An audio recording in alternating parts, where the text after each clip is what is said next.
Hello, ladies and gentlemen. Welcome to the show. You know what? A transition has taken place. And it doesn't matter whether we like it or we don't like it. It doesn't matter. A transition has taken place. Now, through world history, an awful lot of the time we spent in world history, we spent under a certain type of rule. First off, let me open the charts right here. And the type of rule that we had an awful long time through history was something called despotism, where basically one man ruled, and he was generally a king. A single entity rules under despotism with absolute power, and if they had a good king, well, then the people were well off, in the kingdom. And if they had a bad king, well, they suffered under him. He overtaxed them or whatever. But this was the kind of rulership we had, and in those days, gold and silver were money. Money of the kingdom was gold. And the treasury was where they kept the gold. At the kingdom, when they collected taxes, they'd collect them in gold. And they'd put them in the treasury. Well, those days came to an end, and we had new types of government that came in upon the earth. And one of these governments, one form of government, was democracy. A government that was elected by the people, and the citizens would exercise their power by voting. In a direct democracy, the citizens as a whole form a governing body and vote directly on each issue. But we also have republics. And, a republic works a little bit different, but similar to a democracy in the fact that the people vote the government into office, and then the government actually makes the decisions for the people. This is a republic. So we have these forms of government. Now, these are governments that have come into place to replace the despotism that we had with kings.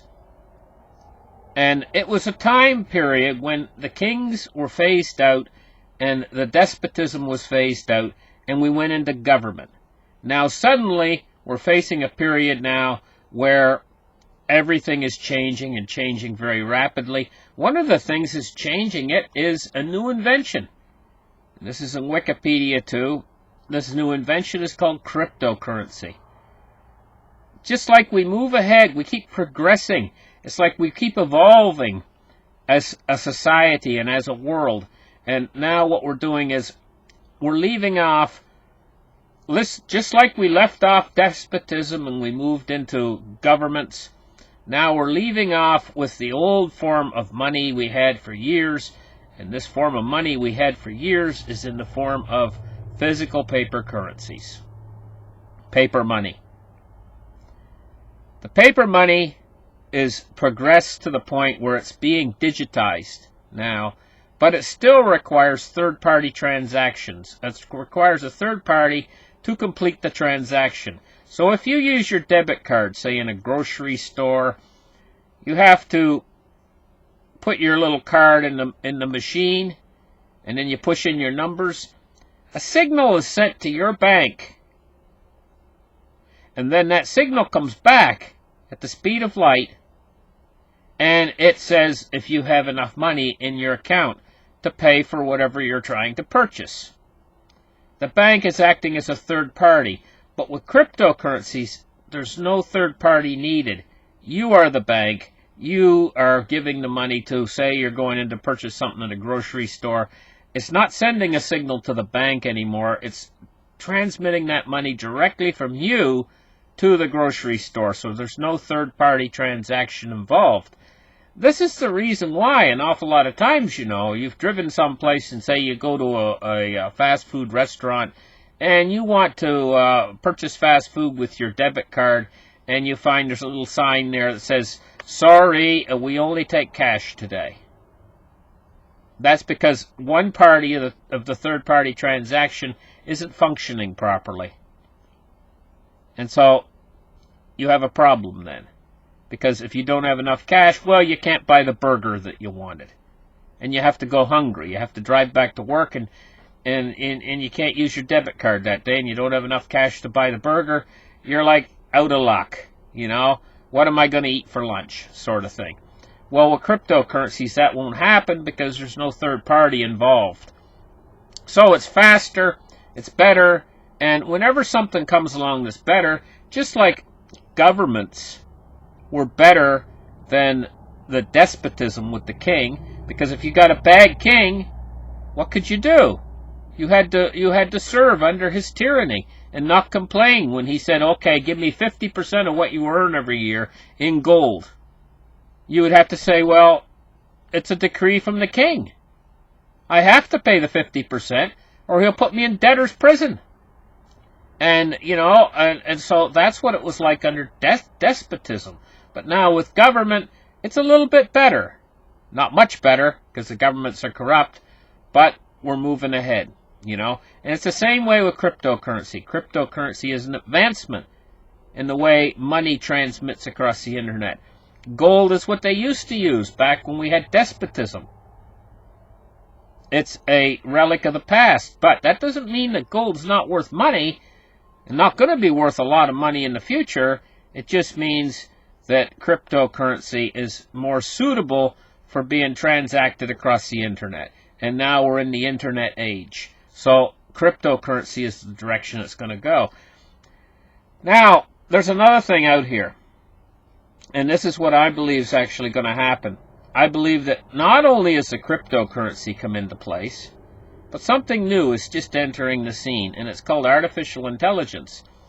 And I believe that at a certain point in the future, this is what is going to replace governments as well. Just like the cryptocurrency is replacing the fiat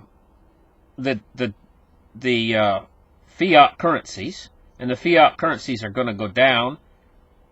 They've run their course. Their age is ending. The governments of the earth, their age is ending as well. And I believe that artificial intelligence is going to be a much more cheap, efficient way of actually running our governments, a government by artificial intelligence, because, first off, when you elect a government or a representative, you're putting trust or faith in him, that he's going to do his job effectively. Corruption has entered into government on all levels. Humans can be corrupted, where artificial intelligence can't be corrupted. You can't bribe a computer, because a computer is not getting paid anyway. It doesn't care about your money, And so it's not. It's once the program has been set on the computer for the artificial intelligence, then at that point it's pretty much uncorruptible. So one thing, it yields an uncorruptible government. And on the second aspect of this is, and I know a lot of people are frightened of artificial intelligence, but artificial intelligence can be programmed, and it doesn't require huge amounts of pay or salaries, It's basically free government, And it's where we're going to be moving, and whether we like it or not. It doesn't matter if I do this program or I don't do this program. The artificial intelligence is coming. It's coming into effect. And in the end, our governments are going to be based on artificial intelligence. Now, this is maybe 100 years away. It's going to take a while, but this is where it's going. So now, as far as Bitcoin is concerned, this billionaire right here, Tim Draper, he says Bitcoin will have a 5% market share of the entire Earth. Well, I'm going to tell you what. I see that a transition in value happening here from the traditional fiat monetary system that we have now. I can see the fiat currencies, all of them. They're all pegged to the dollar, and I can see them all going into a hyperinflation simultaneously, and a transition during that period in time happening over into the cryptocurrencies, so that 100% of the value of Earth is transferred into all of the cryptocurrencies. Whereas I see at that period in time, Bitcoin, the market share of Bitcoin, well, let's take a look at the market share of Bitcoin right here. Bitcoin dominance 58.4%. I could see that dropping back to about 20% ultimately over time, while these other coins actually start to grow in their use case scenarios. Ultimately, I can see Bitcoin dominance dropping back to about 20%. And so, therefore, Bitcoin would have about a 20% market share of the Earth. He's predicting a 5% market share of the Earth. And what does he say about that? Billionaire venture capitalist Tim Draper, who's well known for being a Bitcoin bull, has recently claimed he believes Bitcoin will be a 5% market share of the Earth, predicting the flagship cryptocurrency will be one of the most valuable assets in existence.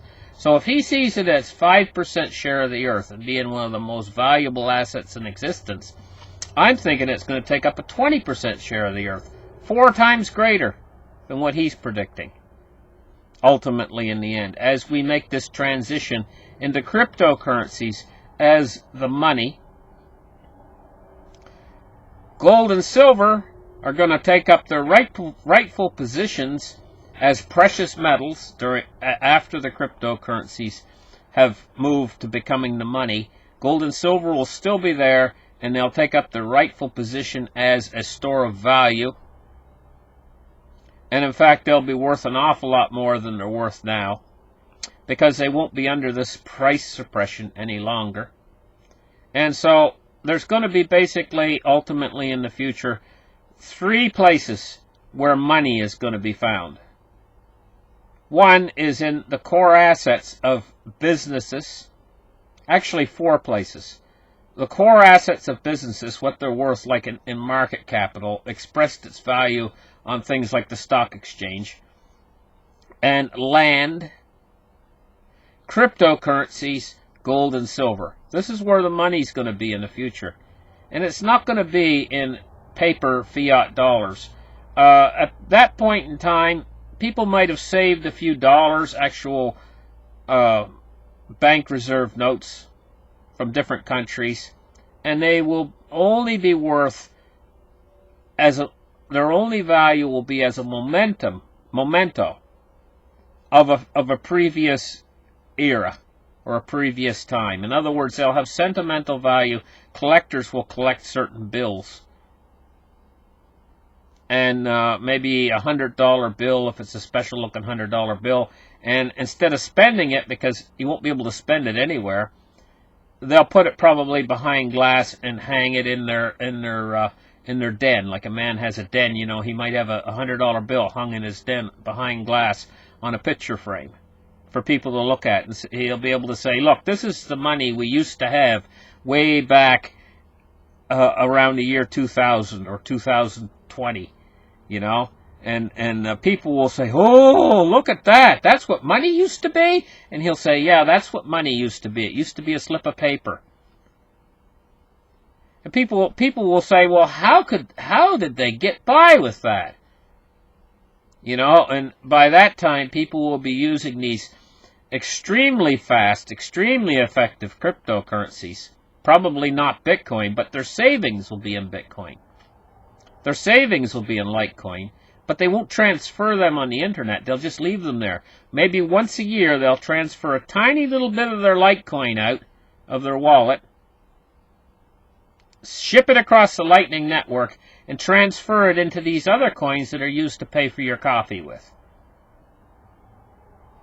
You know, maybe transfer it into some other coin, like maybe they'll transfer their Litecoin out and they'll buy some other coin, like maybe, I don't know, Cardano or Stellar or Tron or EOS, you know? And then they'll use, say, their EOS to go buy their cup of coffee with. And they'll spend their EOS all year. They'll buy their groceries with it and stuff. And then once a year, they'll take a little bit, just a little dab of their Litecoin out to buy some more EOS. Stuff like that's what's going to happen in the future. And they're going to look back, and maybe he'll have a $100 bill behind glass, and the kids will look at it and they'll say, this is what money used to be? And he'll say, yes, back around the year 2020, I put that under glass, you know. I saved that one bill when the government was scooping all the bills in. And and transferring them into Fed coin. This is the kind of world we're moving into, you know. Listen, thank you guys for listening. Like and subscribe, and we'll catch you guys in the next show. Bye-bye.